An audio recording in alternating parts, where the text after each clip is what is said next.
नमस्कार. मी भाऊ तोरसेकर. तुम्ही बघत आहात प्रतिपक्ष. मित्रांनो, शीर्षक बघितल्यानंतर काही लोकांना अंदाज आला असेल की माझा रोख हा सरळ सरळ राज ठाकरे, उद्धव ठाकरे आणि त्यांचं जे भाजप विरोधी कोंडाळ आहे त्याच्यावर आहे.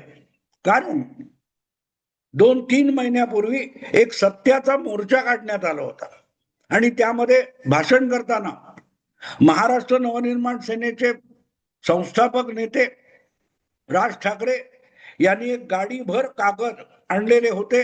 दुबार मतदान आहे, डबल मतदान आहे, जे काय आहे, घोट आहे, घोळ आहे, बोट चोरी आहे, वगैरे वगैरे. त्यामुळे हे जोपर्यंत होत नाही तोपर्यंत मतदान होऊ देणार नाही. आणखीन भले 6 महिने किंवा वर्षभर निवडणुका पुढे ढकला. आणि त्यासाठी एक सत्याचा मोर्चा काढण्यात आला होता. तेव्हा आज तब्येत ज्यांची ठीक नसते असे शरद पवार पण मंचावर येऊन बसलेले होते. उद्धव ठाकरे होते, राज ठाकरे होते, त्याखेरीज आणखीनही विविध लहान मोठ्या नगण्य पक्षांचे नेते सुद्धा त्या मंचावर होते. मेट्रो पासून किंवा काय त्या खाऊ गल्ली पासून महापालिकेच्या मुख्यालयासमोर हा मोर्चा आला आणि दणदणीत सभा झाली. सत्याचा मोर्चा. त्याचं पुढे काय झालं? त्यामध्ये कुठल्या मतदार याद्या दुरुस्त केल्या?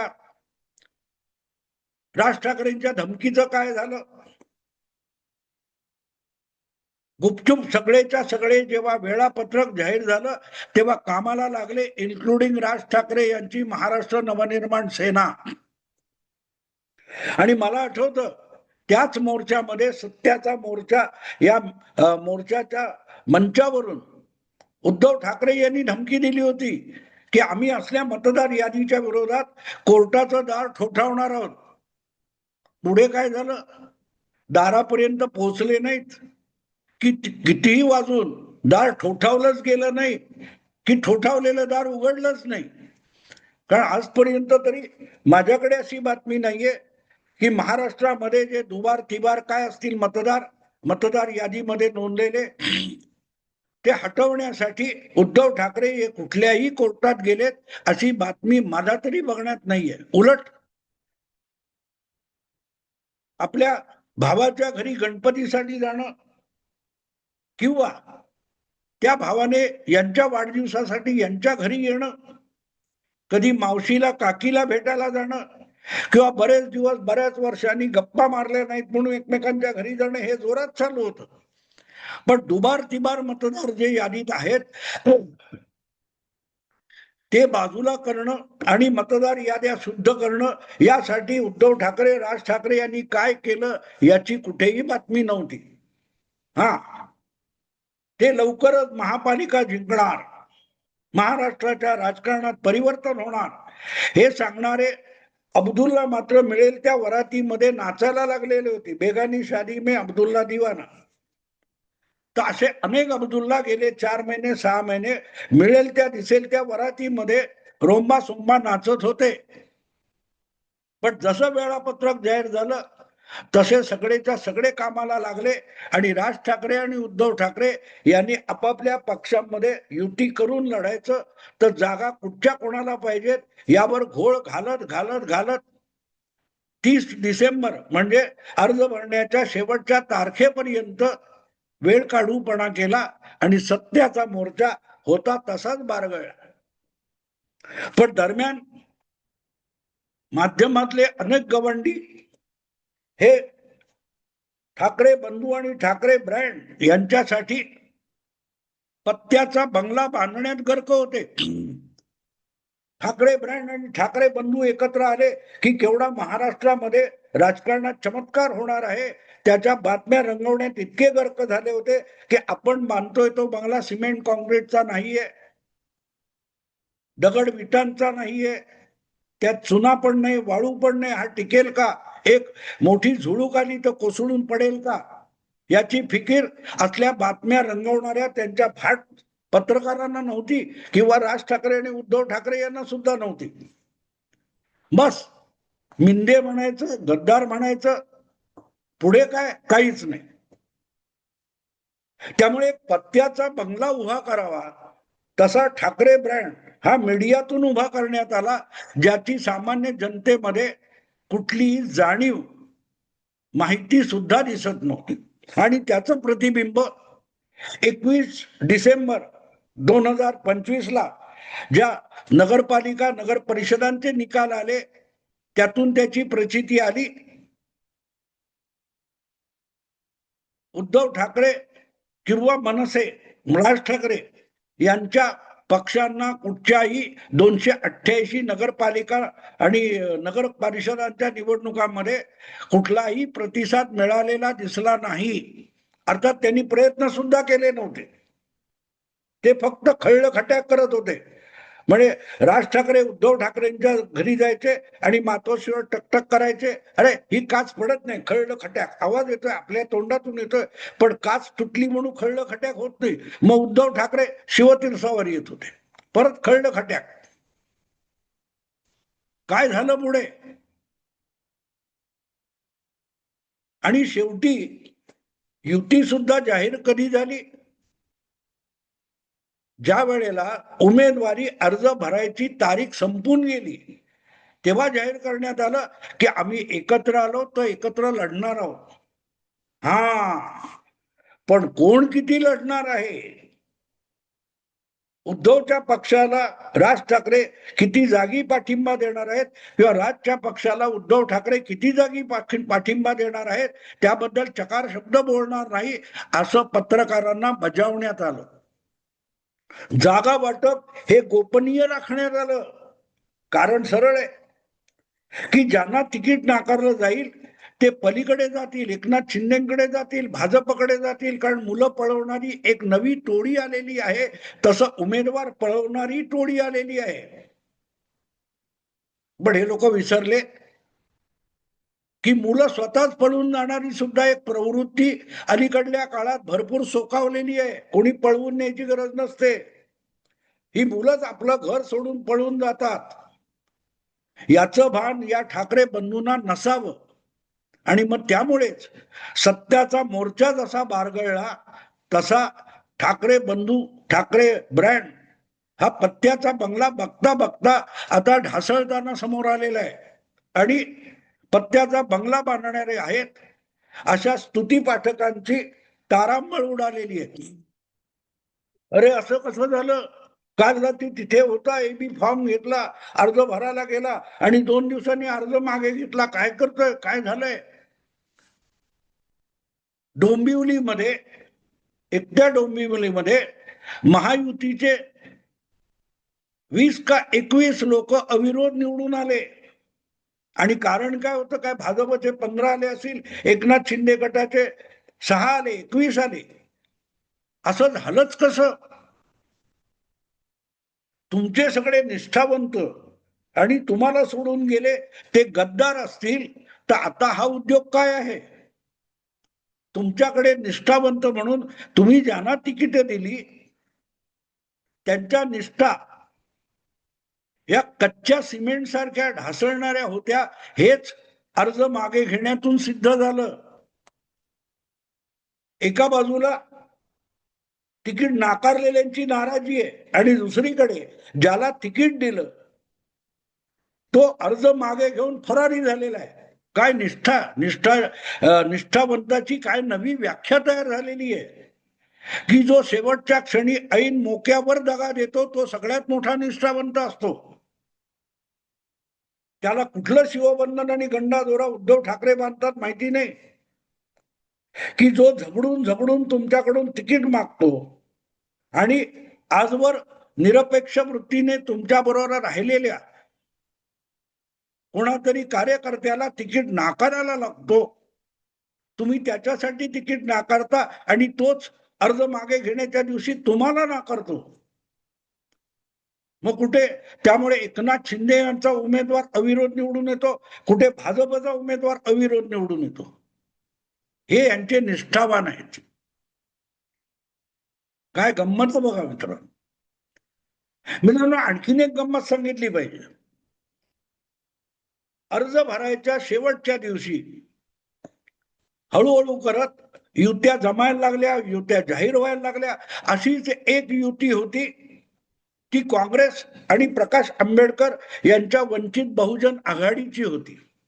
त्यांची शेवटपर्यंत घासाघीस, जागा वाटप चालू होतं. हा वॉर्ड पाहिजे, तो नको, तो तुम्हाला द्या, हा आम्हाला द्या, असं होत अखेरच्या क्षणी 1 का 2 दिवस आधी जाहीर झालं की काँग्रेस शिवसेनेबरोबर जाणार नाही, उद्धव ठाकरे बरोबर जाणार नाही, शिवसेना काय ते काँग्रेस सगळ्या जागा लढवणार, पण आता ठीक आहे वंचित बहुजन आघाडी आले, आम्ही त्यांच्याबरोबर जागा वाटप करू, असं दस्तूर खुद्द प्रदेश अध्यक्ष हर्षवर्धन सपकाळ यांनी जाहीर केलं. आणि 62 जागा 62 वंचित बहुजन आघाडीला देण्यात आल्या. आणि ज्या दिवशी अर्ज भरायची मुदत संपली त्या दिवशी बातमी आली की 62 जागा घेणाऱ्या वंचित बहुजन आघाडीच्या 18 जागी 18 वॉर्डामध्ये मुंबईत उमेदवारी अर्ज भरलेच गेले नाही. आणि मग खुलासा आला, नाही आम्हीच काँग्रेसला त्या परत देऊन टाकल्या होत्या. शेवटच्या दिवशी अर्ज भरायची मुदत संपण्यापूर्वी काही तास जर तुम्ही काँग्रेसला सांगितलं इथे आमच्याकडे उमेदवार नाही, तुम्ही उमेदवार उभे करा, तर काँग्रेसने तिथे कोणाला टिळा लावायचा, कोणाचा अर्ज कसा भरायचा, याचा अर्थच वंचित बहुजन आघाडीकडून एक प्रकारे काँग्रेसला त्या 18 वॉर्डामध्ये दगाफटका करण्यात आला. म्हणजे काँग्रेस लढली असली तर काँग्रेसला अर्ज भरता आले नाहीत आणि यांना दिली तर यांनी भरले नाहीत. याचा अर्थ कळतो मित्रांनो, याचा अर्थ कळतो. याचा अर्थ असा होता की आधी मोठमोठ्या वल्गना प्रकाश आंबेडकरांची वंचित बहुजन आघाडी करत होती की 112 जागी 112 वॉर्डामध्ये मुंबईच्या उमेदवार उभे करायची तयारी आम्ही केलेली आहे, स्वबळावर लढणार. आणि मग अखेरच्या क्षणी काँग्रेस बरोबर यांनी जागा वाटप केलं, तडजोड केली. ती न लढण्यासाठी होती. प्रश्न असा होतो की 112 वॉर्ड असे कुठले होते की जिथे तुम्ही तयारी केली होती आणि ते वॉर्ड तुम्ही काँग्रेस बरोबर केलेल्या वाटाघाटीत मागितले होते का? आणि हे जे काय 62 वॉर्ड वगैरे दिले ते स्वबळावर लढण्याच्या तयारीत होते असे वॉर्ड होते की त्याच्या सगळे बाहेरचे होते? 62 जागा तुम्हाला मिळाल्या म्हणजे 60 कमीच मिळाल्या होत्या का 50 कमी मिळाल्या होत्या? पण त्या कमी जागा 50 कमी झाल्या तरी त्यात आणखीन 18 कमी तुम्हीच करून घेतल्यात. काय प्रकार आहे? एक साधा प्रश्न या सगळ्या नेत्यांना कोणीही विचारला नाही की बाबांनो, तुम्ही भाजपला, शिंदे गटाला, महायुतीला हरवायला महापालिका निवडणूक लढवत आहात. मुंबई महापालिकेच्या सत्तेपासून भारतीय जनता पक्षाला किंवा एकनाथ शिंदे यांच्या युतीला दूर ठेवायचं हा जर तुमच्या लढ्याचा हेतू असेल तर कमीत कमी 227 जागी तुमचा पक्ष किंवा तुमची युती, तुमचं गठबंधन याचे उमेदवार उभे करायची तरी तयारी पाहिजे. त्याचं बहुमत किती मिळेल ते नंतर बघू, मिळेल की नाही मिळेल ते सोडू. पण त्या वॉर्डामध्ये म्हणजे महापालिका जिंकायची जी लढाई आहे त्या लढाईमध्ये 227 बुरुज आहेत असं समजा. त्या बुरुजामध्ये अधिकाधिक बुरुज जर तुम्ही ताब्यात घेतलेत तर तो किल्ला तुमचा होतो. त्यापैकी 18 बुरुजाची लढाई तुमच्यावर सोपवून काय 62 त्यातल्या 18 जागा तुम्ही सोडता, याचा अर्थ असा होतो की लढण्याची आणि जिंकण्याची इच्छाच नव्हती पण जागा मागण्याचा हट्ट होता. तीच गोष्ट उबाठा आणि मनसेमध्ये सुद्धा झाली. ह्याच जागा पाहिजे, त्याच जागा पाहिजे, ठीक आहे ते होऊ शकतं, सगळ्या पक्षांचं होतं. पण प्रश्न असा होतो की ज्यांना महायुतीला हरवायचंय असे जे पक्ष आहेत त्याच्यामध्येच वंचित बहुजन आघाडी आणि काँग्रेसचा समावेश होतो. शिवसेनेसारखा विश्वासू सहकारी उबाठा, शिवसेनेसारखा सहकारी बाजूला सारून काँग्रेसने जर 62 जागा या वंचित बहुजन आघाडीला देऊ केल्या तर त्यांनी हा नवा सहकारी तपासून घेतला होता का? आणि मुद्दा त्यापेक्षा मोठा असा आहे की तुमच्याकडे हरण्यासाठी सुद्धा उमेदवार नाहीये. मी मान्य करतो की या 18 जागी वंचित बहुजन आघाडी दुबळी असेल, जिंकण्याची बिलकुल शक्यता नसेल, पण पडण्यासाठी सुद्धा तुमच्याकडे उमेदवार नव्हता.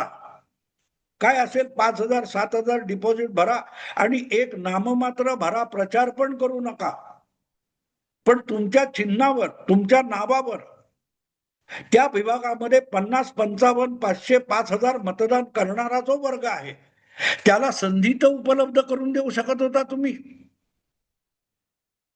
पण पराभवच होणार तर कशाला लढायचं, या मनोवृत्तीचे लोक तुम्ही उमेदवार केलेत आणि त्यामुळे तुम्हाला उमेदवार मिळाले नाहीत आणि मिळाले तर त्यांनी अर्ज भरला नाही.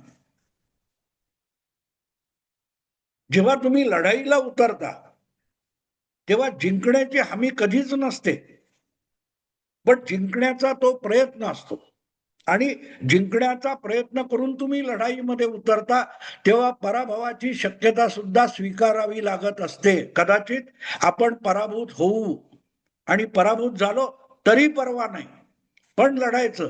ही जिद्द असलेला सैनिक तुमच्याकडे असतो तेव्हाच लढाईत उतरायचं असतं. नुसतीच रणवाद्य वाजवत बसायची, मीडियातून डंका पिटायचा, स्वबळावर लढू, इतक्या जागा लढू, तथ्य करू, त्यांच्याबरोबर करू, यांच्याबरोबर करू, यांना पाडल्याशिवाय, पाणी पाजल्याशिवाय राहणार नाही, या सगळ्या डरकाळ्या, गरजेल तो पडेल काय म्हणतात तशा असतात. मग त्या मनसेच्या असोत, उबाठाच्या असोत किंवा वंचित बहुजन आघाडी आणि काँग्रेसच्या असोत. साधं उत्तर द्या मित्रांनो, ज्यांच्याकडे 227 जागी पडायला सुद्धा उमेदवार नसतात, 18 किंवा 50 किंवा 25 किंवा 27 वॉर्ड हे तुमच्याकडे उमेदवार नसतात आणि म्हणून उमेदवारी अर्ज भरले जात नाहीत. थोडक्यात पडायलाही तुमच्याकडे उमेदवार नसतील, जर 50 जागी 25 जागी, तर तुम्ही 227 जागी जिंकणारे उमेदवार आणणार कुठून? बहुमत म्हणजे 200 काय म्हणाल 15 जागी जिंकून येणारे उमेदवार तुम्ही आणणार कुठून? हे सत्य असतं. सत्याच्या मोर्चामध्ये सत्य नव्हतं आणि पत्त्याचा बंगला एक झुळूक आली तरी कोसळून पडतो, हे यातलं सत्य आहे. तेव्हा हे बंगले आणि इमले आणि टॉवर उभारणार आहेत, त्यांनी ते टॉवर खुशाल उभारावेत, पण ते टिकणार नाहीत, टिकणार नाही. मित्रांनो, आता इथेच थांबतो. आवडलं लाईक करा, शेअर करा आणि प्रतिपक्षाला सबस्क्राईब करा. नमस्कार.